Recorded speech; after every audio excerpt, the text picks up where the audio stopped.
morning, learners. Thank you for joining us in the greenhouse today. We're going to be doing a vermiculture experiment using this see-through box that we have. And we're going to start with building our little houses for our worms. And we're going to start with some soil. And then we are going to put in some of our browns, which will be our more of a dry or dead material. And then we're going to add a few greens for them to munch on and enjoy, because that's what they're going to be breaking down and enjoying a little bit more than the browns. And we also have our paper as kind of an experiment to see how quickly that decomposes. Possibly later on we'll be adding banana peels or different items like a soda can or a plastic bottle or glass, just to see, even though logically we know that's probably not even the right words. We know that won't decompose because they can't eat that. But we're going to try that just as a show. But like, there's our browns. And then all of our greens.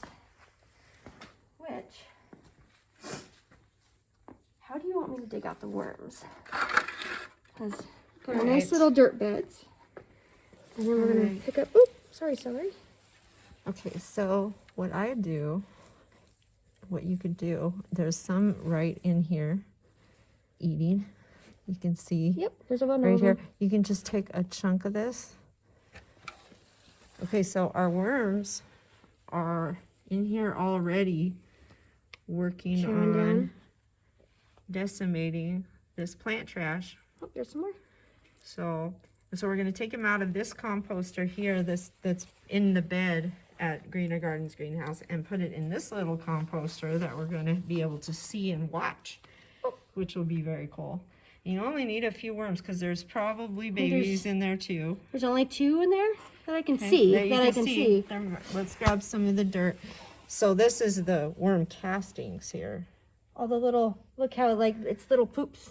Itty bitty little poops and on my hand. And the little tiny white ones are the baby red wiggler worms. So here, if you can see right next to my thumb, let's see if it'll zoom in on it. Right next to my thumb, right there, is a little baby one. Yep. There you go. You can see moving along. Just moving around. So we just put a little bit of that in here. Can I put it in the middle as well? I'm just breaking up and adding at least one adult worm in each section. Yeah, here's some nice ones here. Yeah, there we go.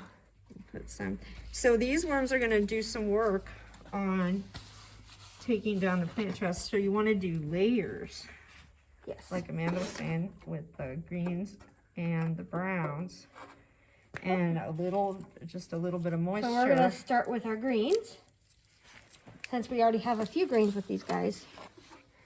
Put a little bit in each one. We're not going to build these up too much right now. Right, and you can make your own see-through container. Yes. This one's kind of a fancy one, but you could use a plastic container that you have at home, clear, and you could still be able to watch what's going on. Just make sure you've got holes. You got to have holes for air circulation, and you got to kind of watch it every once in a while and make sure you're giving these worms some more food, because they're going to enjoy working this down. Yes. Add a little bit of brown. It's dry brown. It's a dry brown. So we're going to have to add a little bit of moisture back with this stuff. But it's a good, healthy, cypress mulch for them to nibble on. Yes. And then on top of that, we're going to add our paper. Oh, I already added a piece of paper. Well, we have our worms there in the bottom so that they can work through all of that good food. Let's add some plastic bag. Plastic bag. That's another one we can experiment with. Let's add some paper bag. Showing how these things just plastic and water bottles and stuff like that just really don't go away. So we're going to show that with this. What does go away are these organic materials. And so those other things you really want to recycle. So don't forget about doing that. But your clear plastic bottles, your big ones, would be great for a little composter that you can watch. I'm gonna go ahead and grab a few of these dying leaves.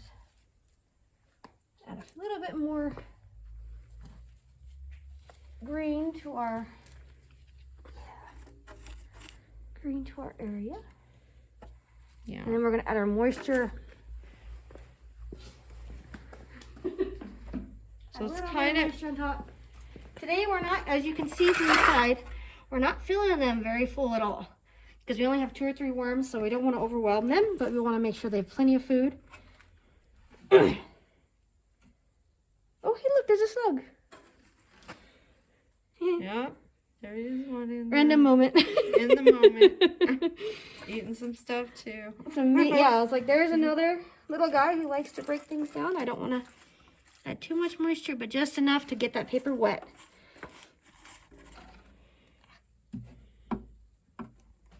Good thing it's as moist as it is in this greenhouse already. Yeah. Let's try not to hit the slug. Sure. Oh, he likes water. By the way, we don't really save slugs here, but we sort of aren't alarmed by them because they're part of showing that this environment is growing and thriving. You're going to have some insects and creatures that maybe aren't so appealing to you, but having diversity in here A little more soil for them. is a good sign, Yes. rather than just, oh my gosh, there's a slug. Yeah. That just We'll shows be all that right. this is our own little biosphere. Mm-hmm. And then since we started with our soil, I'm going to cap it off with a little bit of soil before we add our next layer. Yep. So, And this is just old potting soil, so you can use your old potting soil that's maybe pretty much doesn't have a whole lot to it anymore, and kind of rejuvenate and let it become some of this worm casting material that you can add to your garden. You can either add this as spoonfuls of it or whatever work it into your garden beds, or you can make it into a tea by straining it. and a tea, when Jen and I are talking about teas, we're talking about not the tea that a human can drink. We're talking about a tea that you can make out of filtering water through and around all the worm poop that you can get out of this. And it turns this brown color. That's why we call it a tea. And then you can sprinkle that on your garden, and it's actually really, really great fertilizer. You'll find this humorous. I actually was talking to a group of kids once and talked about worm tea, and they're like, well, that's not something you can eat or drink, right? Well, humans can't, but plants love it. Yeah, it's the best tea for plants. Yeah, best tea for plants. But that's So going to be... you can see your layers here. Yep.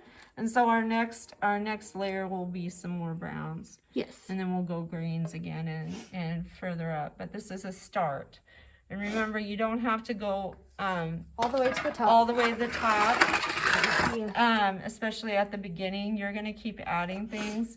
And when this starts to become this finer, when it starts to become some of this finer, and I got to dig this out, this finer waste of the worms, then it's where you can harvest it and put it in your garden or put it in a bucket or whatever. Save it for summer when you need it. You can do these little composters if you aren't worried about watching it. You can do your little composters in coffee containers, the plastic ones with the lid, poke holes in the top, and you can set up a composter anywhere. You can put it under your sink. Yeah. So I was like, this is something that I probably just messed up the video, no, but you're fine. this is something that feel free to continue watching us, because we're going to continue add to this, and we're going to add some fun things, and we're going to add some more worms, and hopefully they can be happy little guys in that container and decompose everything for us. And the big word for what we're doing today is actually vermiculture. I think I mentioned it at the beginning of the video. But this is our compost video for the day, and we will continue adding on to it. And thank you for learning with us.